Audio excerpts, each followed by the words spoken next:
వాళ్ళకు ఒక అధికారం వస్తే రాజ్యాంగబద్ధంగా వచ్చిన అధికారం కాబట్టి ఆ అధికారం అనేది ప్రజల సమస్యల పరిష్కారం కోసం ఉన్నది కాబట్టి ప్రజలకు మేలు చేసేది ఉన్నది కాబట్టి సొంత ఎజెండాలు ఉండకుండా పనిచేసేటువంటి కల్చర్కి వాళ్ళు కూడా మారాలని చెప్పి కోరుకుంటున్నాం.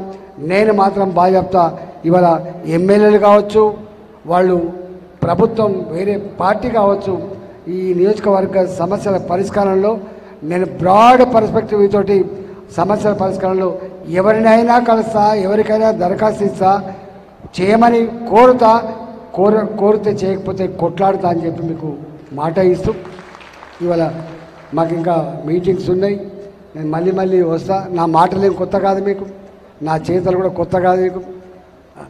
అన్ని రకాల అర్థం చేసుకున్న వాళ్ళుగా అన్ని యాంగిల్స్లో విధాల పరిశీలించిన తర్వాతనే నాలాంటి వారికి ఇంత గొప్ప మెజార్టీ ఇచ్చింది. కాబట్టి నాకు తెలిసి ఎల్బీ నగర్ నియోజకవర్గం దాని చరిత్ర ఇక మళ్ళీ ఈ చరిత్ర సాధ్యం కాకపోవచ్చు.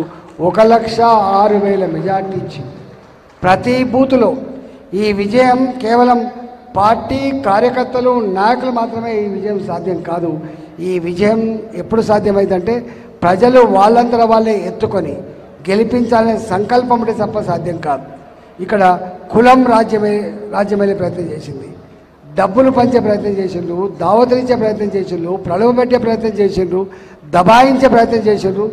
ఇన్ని ఉన్నప్పటికి కూడా ఇక్కడ చెల్లేది ధర్మమే, ఇక్కడ నడిచేది న్యాయమే, మమ్మల్ని శాసించే అధికారం ఎవరికి లేదు, శాసించేది మేమే అని చెప్పి శాసించగలిగే శక్తి సత్తా అధికారం మాకు మాత్రమే ఉందని చెప్పి మీ ఆత్మను ఆవిష్కరించి వాటిని అన్నిటి కూడా తొక్కిపడేసి ఒక గొప్ప చరిత్రకు శ్రీకారం చుట్టాడు.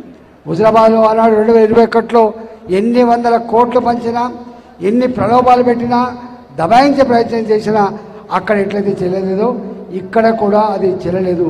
ఇలా మల్కాజ్గిరి మొదటి చెప్తున్నా, ఇవాళ విజ్ఞులకి, జ్ఞానవంతులకి, సామాజిక స్పృహకి అన్నిటికీ మిక్కిలి మంచేందో చెడేందో తర్కించగలిగే శక్తి ఉన్న నియోజకవర్గం మల్కాజ్గిరి అని చెప్పినాం.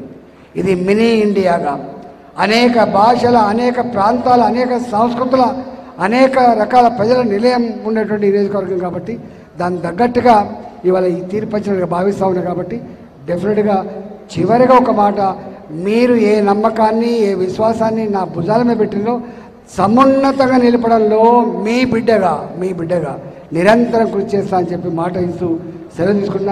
భారత్ మాతాకి